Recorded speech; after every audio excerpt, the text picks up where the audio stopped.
Bonjour à tous, c'est Alexandre. Donc aujourd'hui, on va développer le sujet du couple.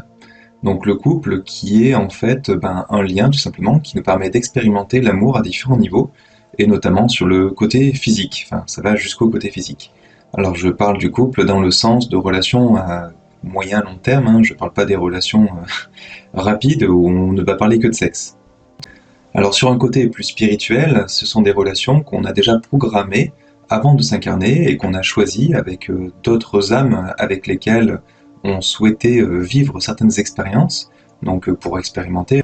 Alors on peut retrouver par exemple des expériences, eh bien je vais être bourreau dans une vie et puis dans l'autre vie ce sera toi le bourreau, pour expérimenter justement eh bien lorsqu'on reçoit du non-amour ou quand on donne, voir qu'est-ce que ça peut faire, qu'est-ce que ça apporte et le mal qu'on peut faire en fait à l'autre. Parce que quand on vient des mondes de lumière, c'est pas vraiment le genre de choses qu'on peut expérimenter facilement. Donc c'est pour ça qu'on vient s'incarner pour vivre ce genre de choses. Donc lorsqu'on vient eh bien, créer une relation affective pour créer un couple, ça va se baser, alors pour être dans quelque chose de serein et qui va nous apporter quelque chose sur le plan sentimental, qui va être constructif pour nous-mêmes et qui va nous être bénéfique, qui va nous amener une certaine source de bonheur, de bien-être, eh bien ça va être une certaine forme d'engagement.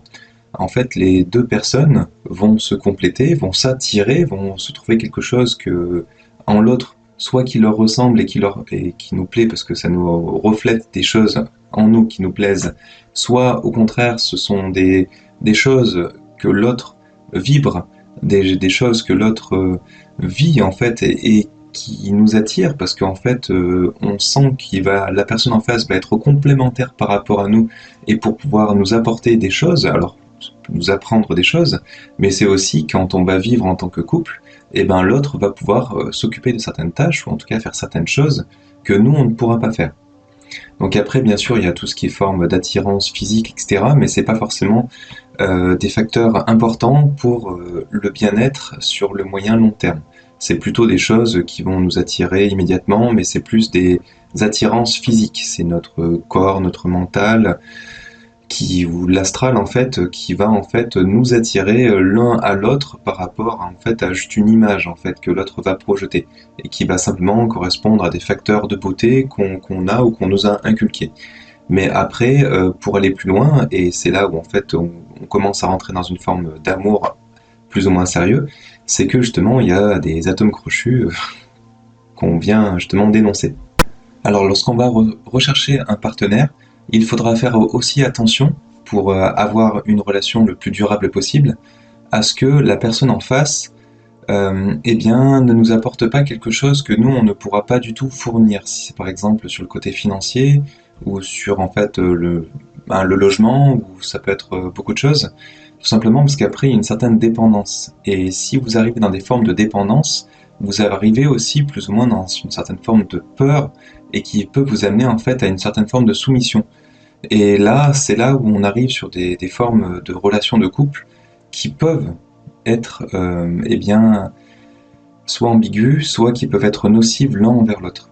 Donc en fait, si vous êtes trop dépendant de l'autre, attention à ce que la personne en face ne profite pas de son statut pour vous écraser et vous dominer. Et inversement, si vous-même apportez la sécurité financière ou ce genre de choses, attention à ne pas dominer l'autre. Une relation de couple, chacun doit s'exprimer et chacun, on est tous égaux quelque part, hein. Donc en tant qu'âme, on est tous des frères, des sœurs, etc. Donc attention à bien veiller, à laisser sa place à l'autre et à faire attention à ce que l'autre nous laisse bien notre place dans un couple, c'est très important. Donc après, bien sûr, dans une relation de couple, il y a le facteur sexuel. Donc suivant ce que vous recherchez, et c'est là où il faut mettre au clair les choses très vite avec la personne en face, hein, si vous comptez constituer un couple ensemble avec cette personne, eh bien il faudra bien mettre les choses au clair sur ce qu'on attend de l'autre sur ce côté-là. Si par exemple, de votre côté, vous souhaitez juste une relation d'amour sans sexe, parce qu'il y a beaucoup de personnes qui sont dans ce cas-là, et notamment à partir d'un certain âge. Donc il faut juste que vous en soyez conscient que l'autre n'a pas forcément les mêmes attentes que vous.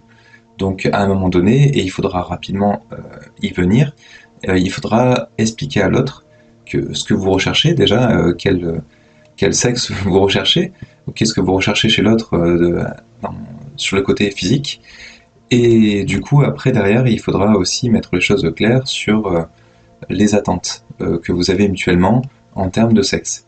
Alors tout simplement, sans forcément trop rentrer dans les détails, hein, c'est qu'il y a des personnes qui sont plus ou moins âgées, qui n'ont plus forcément d'envie à ce niveau-là, et donc elles vont rechercher eh bien, une autre personne à peu près du même âge par exemple, hein, et donc après il faudra bien mettre les choses au clair en expliquant à l'autre, je ne cherche pas de relation sexuelle, je cherche juste à une vie de couple, mais sans la partie sexuelle. Donc après, ça, c'est des choses qu'il faudra bien mettre au point et au clair.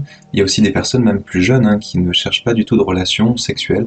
Donc après, il faut juste que ce soit dit et qu'une communication soit initiée très tôt pour que les choses soient mises au clair très vite. C'est comme ça qu'on évite un maximum de déception. Alors lorsqu'on sera dans un début de relation, dans un couple, il faudra aussi eh bien, se présenter sous sa vraie personnalité. Il ne faut pas chercher à jouer un jeu ou ce genre de choses, tout simplement parce qu'on ne pourra pas le jouer sur le moyen long terme. On est ce qu'on est, peu importe, et il ne faut pas se mentir et il ne faut pas mentir à l'autre. Tout simplement parce que si on commence à fausser la relation de couple qu'on est en train de monter, ça ne pourra pas durer bien longtemps. Donc soyez vous-même, tout simplement, et c'est comme ça que vous devez attirer la personne en face. Si vous-même, votre personnalité n'attire pas celle de la personne en face, c'est que vous n'êtes pas fait l'un pour l'autre. Donc ça sert à rien de vouloir absolument mettre beaucoup d'énergie pour monter cette relation, sachant qu'elle va forcément dégringoler à un moment donné. Donc soyez vous-même et faites en sorte de rayonner tout simplement ce que vous avez envie de faire, ce que vous aimez faire, indiquez-le à l'autre et voyez à quel point la personne en face de vous va pouvoir vibrer un petit peu ce que vous aimez. Donc, parce qu'en fait, il faut une certaine complicité dans un couple. Si chacun fait sa vie de son côté, parce qu'en fait vous êtes trop incompatibles, eh bien vous allez passer à côté de beaucoup de bonheur qu'on peut vivre en couple et beaucoup de choses qu'on pourrait faire en fait et avoir des bonheurs décuplés sur tout un tas de choses. Donc soyez dans cette attente en face d'une certaine personne à qui vous voulez eh bien, créer une relation de couple et pour justement voir si cette personne-là vibre les mêmes choses que vous, a les mêmes envies, a les mêmes goûts et souhaite aller dans les mêmes projets que vous. Alors après, un piège que je vois très souvent, hein, parce qu'en fait on me contacte pas mal pour justement des soins, pour discuter des relations de couple, et je le vois aussi dans mon entourage, c'est qu'en fait les personnes souhaitent changer l'autre. Et ça c'est une grosse erreur, c'est qu'en fait l'autre est ce qu'il est et on n'a pas à le changer. En fait on n'est pas parfaitement compatible, mais c'est tout à fait normal, chacun est comme il est. Et donc il faut savoir accepter l'autre comme il est, avec ses défauts, et il ne faut pas non plus critiquer ses défauts ni quoi que ce soit, ou penser forcément du mal de ses défauts, c'est des traits de caractère. Pour nous, ce sont des défauts, pour d'autres, ce sont des qualités. En fait, ce sont des traits de caractère qui sont peut-être un peu trop exacerbés sur certains angles pour nous-mêmes, mais chacun est comme il est, et donc après, il faut savoir accepter l'autre. Et donc après, il ne faut pas non plus s'effacer, donc dans l'autre sens, hein, pour faire plaisir à l'autre ou pour correspondre à ce que l'autre attend de nous. Donc il faut aussi affirmer, alors bien sûr pas forcément selon votre caractère fortement, hein. Il faut simplement rester en fait qui on est et donc indiquer à l'autre non, tu es là, tu essaies de me changer, mais je ne suis pas comme ça, donc je suis comme ça. On indique exactement nos traits de caractère et puis on fait remarquer à l'autre tout simplement que il essaie de changer certains traits de caractère, mais non, on est comme ça et, et soit il l'accepte, soit après c'est que vous n'êtes pas vraiment fait l'un pour l'autre après peut-être, hein. Donc après c'est à vous d'en discuter et c'est là où en fait il y a la communication qui est très importante. Donc la communication c'est vraiment un lien très fort et un pilier dans un couple, c'est-à-dire que régulièrement il faut bien se fixer des temps, surtout quand vous le sentez nécessaire d'un côté ou de l'autre, pour justement se dire les choses. Alors bien sûr, il y a la manière de se dire les choses, hein. Il faut se le dire le plus gentiment possible, et s'il y a des reproches à faire à l'autre, surtout ne pas faire de reproches sous forme de jugement. Il faut indiquer simplement à l'autre des choses factuelles, et que ce soit à l'autre, on l'espère en tout cas, qui reconnaissent qu'il y a deux trois petites choses à améliorer de son côté. Si il ne les reconnaît pas lui-même, c'est que pour lui il trouve ça normal. Donc vous ne le changerez pas, c'est comme ça. ou si vous le changez, c'est que là, vous l'écrasez, vous commencez à le dominer, et c'est quelque chose qui est très néfaste pour sa propre personne, pour son propre bonheur, et vous commencez à avoir des traits de pervers narcissique. Donc faites très attention à ça, à ne pas dominer ou manipuler l'autre. L'autre a tout à fait sa place en tant que personne individuelle, et vous-même, c'est la même chose. Donc gardez bien ça à l'esprit, et la communication, elle, est très importante, et lorsque vous avez, en tout cas, pas forcément un reproche, mais en tout cas des choses à dire qui ne vous ont pas convenu, dites-le dans une période où vous êtes capable de le dire aussi, c'est-à-dire faut le dire à froid et non pas à chaud. Faut savoir des fois ronger un peu son frein, ou en tout cas essayez de dire les choses le plus calmement possible. Si vous n'êtes pas capable de le faire, vous l'écrivez, ou vous passez par un... Ça peut être un tiers de confiance, par exemple un témoin de mariage si vous êtes marié, ou en tout cas une personne que vous appréciez mutuellement, pour en fait dire les choses, et qui saura lui édulcorer peut-être un petit peu les choses, ou le dire plus calmement, plus gentiment. Et si vous avez quelque chose de dur à dire, en tout cas à faire remarquer, essayez de le dire entre deux choses positives. C'est-à-dire qu'il n'y a pas que des choses négatives. Souvent, ce qu'on retient, ce sont les choses négatives qui nous ont fait du tort, ou qui nous ont créé du tort, en fait. Hein. Et donc, essayez aussi de faire remarquer les choses qui sont positives, pour ne pas laisser, en tout cas, dans l'idée à l'autre, que tout ce que vous vivez, ce sont des choses négatives. Donc, gardez bien en tête de dire une chose positive, ensuite donner quelque chose de factuel, quelque chose qui s'est passé tout simplement, vous indiquer, voilà, il s'est passé tel ça et ça, et toi, tu as réagi comme ça et comme ça, mais qu'est-ce qui se serait passé si c'était passé ça ou ça? Est-ce que tu es sûr que c'est la bonne réponse? Est-ce que tu es sûr d'avoir fait la bonne chose? Parce que de mon côté, j'aurais pas fait ça en tout cas de mon côté. Voilà comment il faut essayer de s'exprimer, en tout cas pour ne pas froisser l'autre, pour ne pas offusquer la personne en face, et qu'elle soit surtout réceptive à votre remarque. Parce que si vous commencez à vouloir lui rentrer dedans, elle va se mettre en forme de bouclier, de carapace, et donc après tout ce que vous allez lui dire, ça va lui passer au-dessus. Donc autant vous dire que tout ce que vous allez lui dire, elle va prendre ça comme une agression, elle va prendre ça comme des choses très agressives envers elle-même, et du coup elle va vivre un moment qui va lui être négatif, et surtout elle ne va ne pas prendre en compte vos remarques, ou alors elle va dire oui oui d'accord d'accord, et puis en fait finalement elle ne va pas du tout prendre en compte, cette personne-là, ce que vous lui avez indiqué. Donc dites les choses, disons, avec une meilleure communication, et surtout donnez-vous peut-être un rendez-vous, par exemple une fois par semaine, pour vous dire tout ce qui s'est bien passé dans la semaine et tout ce qui s'est mal passé à au niveau de votre regard en tout cas. Voilà. Après, il peut se passer aussi des choses dans vos décisions, tout simplement, vous n'êtes pas forcément d'accord l'un et l'autre, et ça c'est tout à fait normal, parce qu'en fait on est bien sûr différents.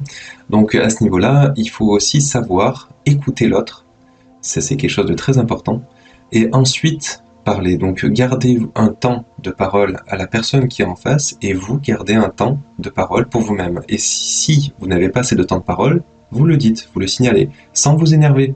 En fait, plus vous êtes calme, et plus vous pouvez aussi déstabiliser l'autre personne en face, parce que si elle est trop énervée et que vous êtes très calme, à un moment donné, elle va se demander, mais effectivement, je suis complètement en dehors des clous, en dehors de la piste, je fais un hors-piste, et il faut que je me calme. Parce qu'en fait, quand on s'énerve un petit peu trop, après derrière, on en vient à dire des choses qu'on ne pense pas forcément, ou en tout cas qui sont vraiment hors sujet par rapport à ce qu'on essaie de faire avancer. Et plutôt que de faire avancer les choses, on a tendance à faire reculer plus les choses qu'autre chose. Donc il faut essayer de mesurer le pour et le contre au niveau du couple, c'est-à-dire qu'on n'est pas seul, on est deux, et on prend les décisions à deux. Donc on peut très bien lister ensemble pour une décision quelles sont les choses positives et négatives qu'on voit ensemble, et puis après sur les points où on n'est pas forcément d'accord l'un et l'autre, peu importe, on les met de côté, on dit ça se neutralise un petit peu, parce que c'est pas forcément des points sur lesquels on est en accord, mais pour le reste sur lesquels on est en accord, et oui, des choses positives ou négatives, est-ce que la balance est plus du côté positif ou négatif quand on va vouloir prendre une décision? En tout cas, c'est une piste que je vous donne, bien sûr, c'est à vous de voir ce que vous voulez faire au niveau couple, ce sont juste des clés que je donne, des choses, des conseils qu'on peut donner en tout cas à des couples, pour faire en sorte que leur union soit la plus pérenne possible, et qu'elle puisse vous apporter le plus de choses positives possibles dans votre vie. Donc n'oubliez pas cette partie communication qui est très importante, parce qu'en fait la grosse erreur que chacun fait, que beaucoup de personnes font, c'est de croire que l'autre sait ce qu'on pense. et qui devine tout de nous, tout simplement parce que ça fait longtemps qu'on est ensemble, etc. Mais il faut savoir qu'en fait, les gens changent, on évolue tous, et c'est tout à fait normal. Et donc, vu qu'on évolue, on peut très bien, penser connaître l'autre, alors qu'en fait, non, la personne a changé, elle évolue. Et c'est aussi le principe d'un couple, c'est qu'on se fait évoluer mutuellement, parce qu'on est tout simplement différents. Donc après, en termes de changement, quelque chose qui est important à comprendre, c'est que c'est pas à nous de faire évoluer l'autre, c'est que chacun évolue, on évolue tous nous-mêmes. Pourquoi? Et c'est par rapport justement à ça, ce qui est intéressant dans un couple, c'est que l'autre va peut-être nous faire remarquer certaines choses dans notre attitude, dans ce qu'on fait tout simplement, et c'est ensuite à nous d'évoluer, c'est pas à l'autre ou à nous de faire évoluer l'autre. C'est-à-dire qu'après, derrière, c'est un travail à faire sur nous-mêmes, à la longue, pour se remettre en question et être capable de le faire, parce que c'est bien beau de toujours dire que c'est à l'autre de faire ci et à l'autre de faire ça, mais non. En fait, la plupart du temps, quand il y a des choses qui nous choquent chez l'autre, c'est souvent qu'on a des choses à travailler nous-mêmes. Donc, essayer de voir ce que nous avons à travailler, et puis après, bien sûr, on fait remarquer à l'autre qu'il a peut-être des choses à travailler, mais sans jugement. C'est à l'autre de voir effectivement s'il y a des choses à travailler ou pas, et s'il est en capacité à travailler ces points-là tout de suite. Ça peut prendre du temps, tout simplement parce que par exemple, on traverse une mauvaise passe, émotionnellement c'est compliqué, ou en fait, eh bien, on peut très bien vivre un deuil ou quelque chose en fait qui nous mine et qui nous empêche d'avancer et de progresser. Donc on a peut-être un travail à faire effectivement pour nous libérer de certaines choses, et après, quand on sera capable de le faire, eh bien, on pourra, à ce moment-là, eh bien, aller vers le mieux et donc commencer à pouvoir faire une introspection, effectivement, par rapport aux remarques qu'on nous donne, hein, effectivement, aux informations qu'on a autour de nous, pour essayer de grandir et d'évoluer. Alors après, un autre point important, ça va être d'exprimer son amour. Donc le faire le plus régulièrement possible, même si on n'a pas trop le temps, même si on n'est pas forcément dans la bonne situation, il y a quelque chose de très important, c'est de le manifester, d'une manière ou d'une autre. Faut savoir qu'en fait, on a tous une manière différente de manifester son amour. Pour certaines personnes, bah, ça va être simplement d'adresser la personne à quelqu'un. Elle n'adresse pas la parole pardon, à n'importe qui. Eh bien, le fait qu'elle s'adresse à vous, qu'elle parle avec vous régulièrement, eh bien, ça va être sa manière à elle d'exprimer son affection et son amour pour vous. Alors que vous, eh bien, par exemple, ça va plutôt être de faire un cadeau.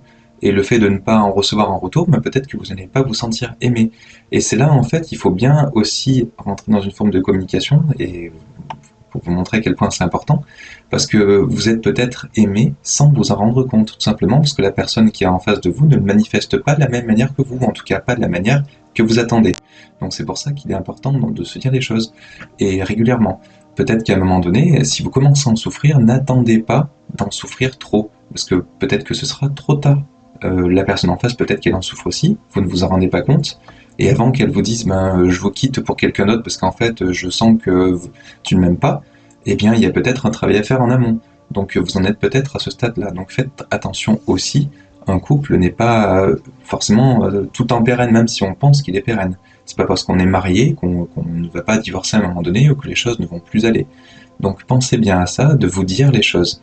Par exemple, à un moment donné, c'est signaler à l'autre, eh bien je ne sens que tu ne m'aimes plus, ou je sens que tu m'aimes moins, est-ce que j'ai raison, ou est-ce qu'il faut qu'on refasse des choses ensemble pour que je ressente cette affection que j'ai sentie au début de notre relation, ou est-ce que ça change, est-ce qu'on change tout simplement, est-ce qu'on s'aime toujours mais différemment, est-ce qu'il y a besoin qu'on fasse peut-être des choses ensemble, mais tout simplement, en fait, il faut savoir se poser, et c'est quelque chose de très sain, et quelque chose de normal, tout simplement parce qu'en fait, chacun évolue différemment dans un couple, et le couple évolue lui aussi.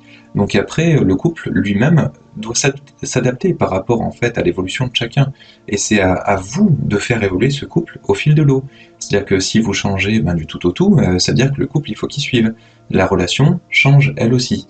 Et donc après, il faut être sûr qu'elle puisse tenir le choc. Et donc, avant de changer trop soi-même, par exemple, je décide d'aller travailler à l'étranger et puis je vous verrai qu'une fois par semaine. Je parle d'un cas un petit peu extrême, mais en fait, il faut bien mettre les choses au clair, être sûr que la personne en face est d'accord avec ça. Si vous avez des enfants, que les enfants soient d'accord aussi avec ça, ou en tout cas qu'ils n'en souffrent pas trop, et être capable aussi de revenir en arrière si vous sentez que ça commence à devenir un petit peu trop compliqué à vivre pour les autres aussi.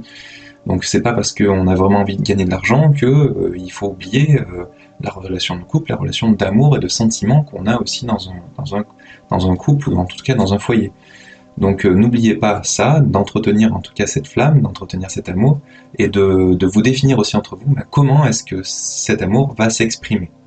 C'est quelque chose qui est très important, et de faire aussi évoluer les choses en conséquence au niveau de votre relation de couple et de vous-même aussi en tant qu'entité. Voilà, en tout cas j'espère que j'aurais pu vous aider, vous donner 2-3 pistes, en tout cas modestement, parce qu'on est tous différents, on a tous nos propres expériences, mais en tout cas je vous partage les expériences que j'en ai de ça, et des connaissances aussi que j'ai au niveau du couple tout simplement. Et merci en tout cas de partager cette vidéo en tout cas à ceux que vous connaissez, parce que ceux qui sont en couple et ceux qui préparent à être en couple, souvent ils ont besoin en tout cas d'avoir certaines informations qui peuvent les aider, dont celle-ci, que vous pourrez peut-être compléter aussi en commentaire, n'hésitez pas. Et n'hésitez pas à vous abonner si vous voulez être informé de nos prochaines vidéos. Merci, à bientôt, au revoir.